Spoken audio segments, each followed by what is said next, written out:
धम्मं शरणं गच्छामि संघं शरणं गच्छामि।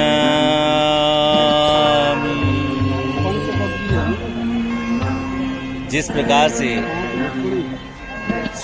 भगवान बुद्ध ने ज्ञान प्राप्ति के पश्चात सारनाथ में ऋषि पतन मृगदाय में पंचवर्गीय भिक्षुओं को उपदेश देकर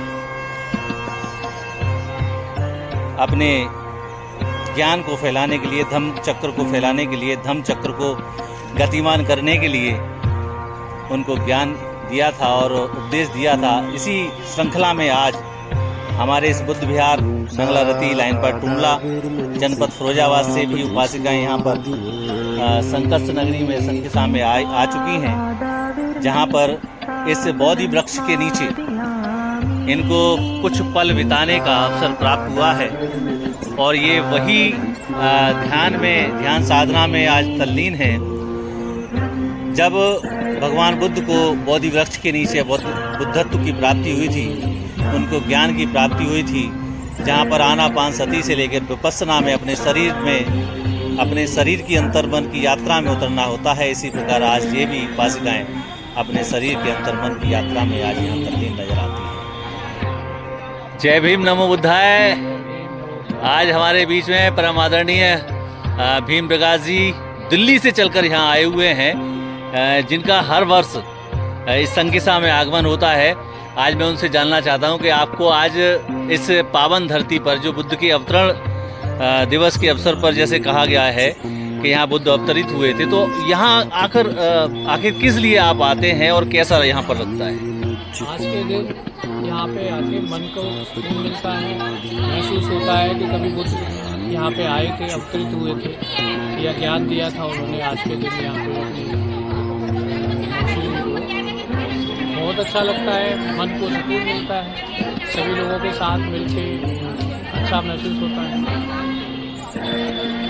तो देखा ऐसे ही हमारे बीच में राम प्रकाश बाबा और बाई जी आज हमारे बीच में हैं, और आज से नहीं, जब से हम लोग यहाँ संकिसा में आगमन होता है तब से ही ये दोनों ही प्राणी बहुत ही हृदयांशी हैं और जो इनको बुद्ध के मार्ग पर हमेशा ये चलते रहते हैं और कोई भी बुद्ध का काम हो या बुद्ध के गति देने में कोई सहयोग हो तो वो अपना सहयोग पूरा अदा करते हैं।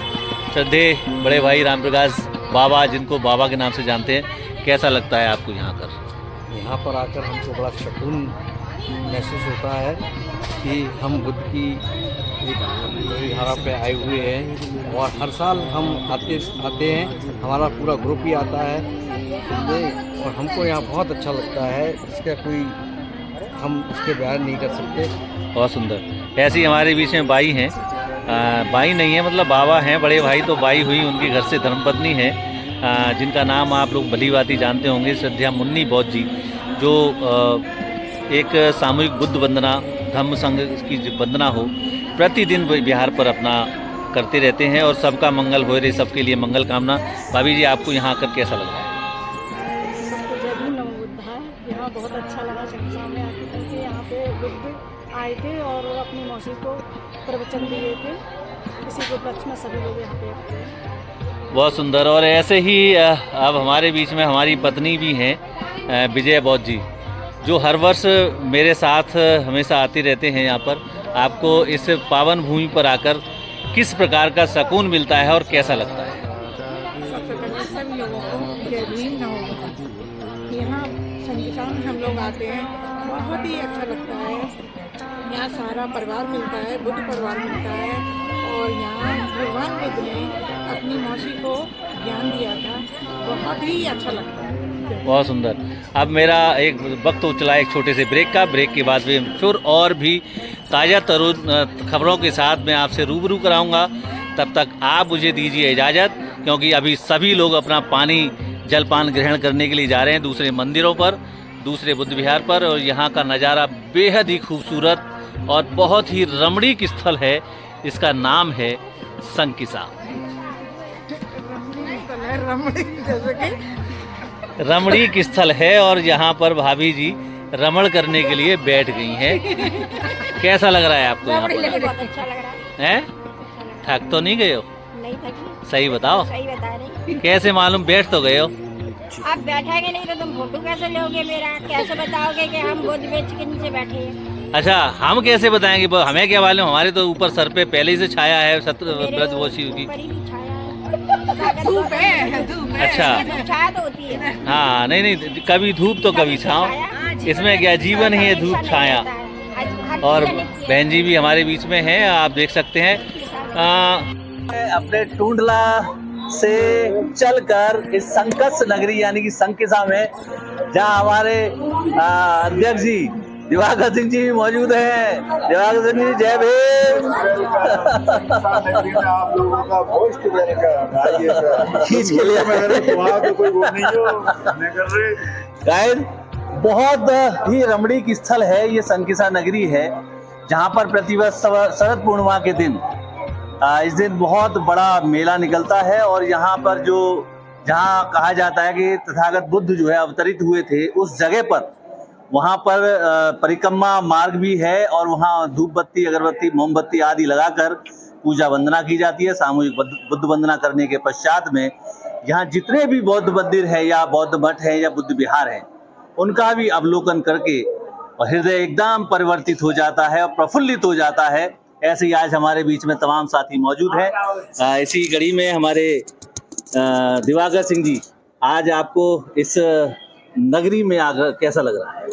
सुभाष जी, शायद याद हो आपको, आप ही मुझे पहली बार यहाँ लेके आए थे और उस रात बहुत बारिश हुई थी, लेकिन तब से अनवरत आते रहते हैं हम लोग।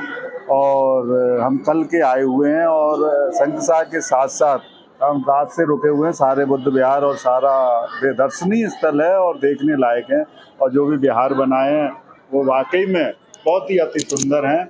और हम सबको ये जो भारतीय बौद्ध इतिहास है, इसको हमें तरोताजगी मिलती है और यादें ताज़ा होती हैं, जो कि यहाँ आकर ही ये हमें सारी जानकारियाँ मिलती हैं। यहाँ तमाम देशों के लोगों ने आकर के और अपने अपने बुद्ध विहार बनाए हैं। वो बहुत ही दर्शनीय और शोभनीय और रमणीक स्थान है। ये अभी जो हम खड़े हुए हैं, ये जापान वालों ने बनाया है और बहुत ही अति सुंदर है। अंदर आप देखेंगे तो बहुत ही तथागत की भव्य प्रतिमा है अंदर, और पूरी खड़ी अवस्था में तथागत की प्रतिमा है। आगे म्यांमार वाले, कंबोडिया वाले, श्रीलंका वाले, हम जो रुके हुए हैं रात से, वो श्रीलंका वाले बुद्ध विहार में रुके हुए हैं। बहुत बहुत साधुवाद, क्योंकि काफी कल से आए हुए हैं और इनको पूरा शायद मेरे ख्याल से अवलोकन कर लिया है सभी बुद्ध विहार का, कंबोडिया का, श्रीलंका, म्यांमार का, बर्मा का, यानी कि यहाँ दर्जनों बुद्ध विहार जो अन्य देशों के यहाँ बने हुए हैं, वो सारे के सारे रमणीक हैं। ऐसे ही हमारे बीच में नरविंदर बौद्ध मास्टर साहब भी हैं, और जो हर वर्ष हमारे साथ, चाहे वो बस से यात्रा हो, चाहे हमारी किसी से भी पैदल यात्रा हो, हर समय सम्मिलित रहते हैं और धम्म के काम में हमेशा बढ़ चढ़ कर हिस्सा लेते हैं। सर, आज आपको यहाँ आकर कैसा लग रहा है और यहाँ के संक्षेप में इतिहास के बारे में भी थोड़ी सी जानकारी दें। यहाँ आके हमेशा ही आनंदमय लगता है और यहाँ हम तो हर साल ही आते हैं।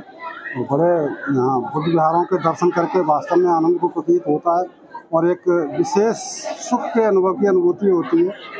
यहाँ कई देशों के बुद्ध विहार बने हुए हैं, काफ़ी आकर्षक बुद्ध विहार हैं। हम यहाँ सभी का अवलोकन करते हैं और लगातार यहाँ आते रहे और आगे भी आते रहेंगे। वास्तव में यहाँ आके हम जब एक सुकून और एक अजीब सा सुख अनुभव करते हैं, तो वास्तव में ही निराली बात है, अद्भुत बात है। ये बुद्ध का तो धम्म ही अद्भुत है। यहाँ ऐसा बताया जाता है कि बुद्ध आकाश मार्ग से और यहाँ अवतरित हुए थे। जहाँ एक वो टीला बना हुआ है, कोई चीनी यात्री यहाँ पे आया था, उसने इस बात की खोज की थी और यहाँ बुद्ध के जो प्राचीन काल के अवशेष हैं वो भी यहाँ मौजूद हैं, जिनके दर्शन हम कुछ वर्ष करते हैं और आगे भी करेंगे। तो इतिहास तो ज़्यादा नहीं मुझे मालूम। नहीं, ये भी कहा जाता है कि बुद्ध, अगर आपको बुद्ध चाहिए तो बुद्ध के लिए शांति की आवश्यकता होती है। तो वहीं यहाँ पर आकर जब हमें देखने को मिलता है कि यहाँ अशांति सी दिखाई दे रही है, क्योंकि मेला का समय है। अगर ऐसे ही हमारे विदेशी यात्री भी आते हैं तो वो बिल्कुल मौन करके और एक साधारण तरीके से आते हैं, और हम लोग इसे हल्ला गुल्ला करते हैं, ऐसा थोड़ा अंतर है। ऐसा क्यों? ये तो बुद्ध का जो दर्शन है वो हमारे अभी आचरण में जो होना चाहिए हम आचरण में नहीं उतार पा रहे हैं। कहीं ना कहीं यहाँ बुद्ध की शिक्षाओं का अभाव है, या फिर हमारे प्रचारक ऐसे हैं कि जो शिक्षा पूरी तरह से नहीं दे पा रहे, और अगर शिक्षा मिलती भी है तो हम पूरी तरह से अपने आचरण में नहीं उतार पाते। और यहाँ चूँकि मिले जुले धर्मों के लोग आते हैं, यही नहीं कि यहाँ केवल का ही आगमन होता है, सभी धर्मों के लोग आते हैं। कुछ केवल पर्यटक स्थल के रूप में देखने के लिए आते हैं, कुछ का वास्तव में श्रद्धा होती है। आज मैं पीछे देख रहा हूँ कि जो विद्यालय के कुछ बच्चे आए हुए हैं, एटा रोड के, जो अम्बेडकर नगर है, एटा रोड के आए हुए हैं, तो एक विद्यालय एटा के, तो यहाँ क्या उनको बुद्ध की शिक्षा के बारे में सिखाया जा सकता है ऐसे माहौल में?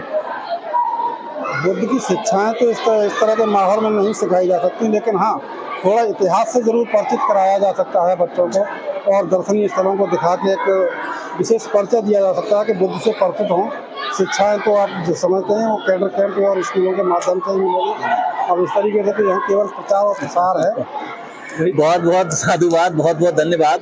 तो इस समय मैं खड़ा हुआ हूँ इस जापानी बुद्ध विहार पर, जो फर्रुखाबाद जिले से लगभग 14 किलोमीटर की दूरी पर और एटा से भी लगभग 10-12 किलोमीटर की दूरी पर यहाँ स्थित है। और यहाँ पर इतनी भीड़ हो चुकी है तो यहाँ पे गार्ड्स को जो है बाहर का रास्ता, जो आगे जहाँ लोग खड़े हुए हैं उनको करना पड़ रहा है। तो अब हम अंदर की जो प्रवेश करेंगे, और प्रवेश करने के बाद सिर्फ और सिर्फ फोटोग्राफी ही आप तक पहुँचाई जा सकती है। अब मैं ले रहा हूँ एक छोटा सा ब्रेक।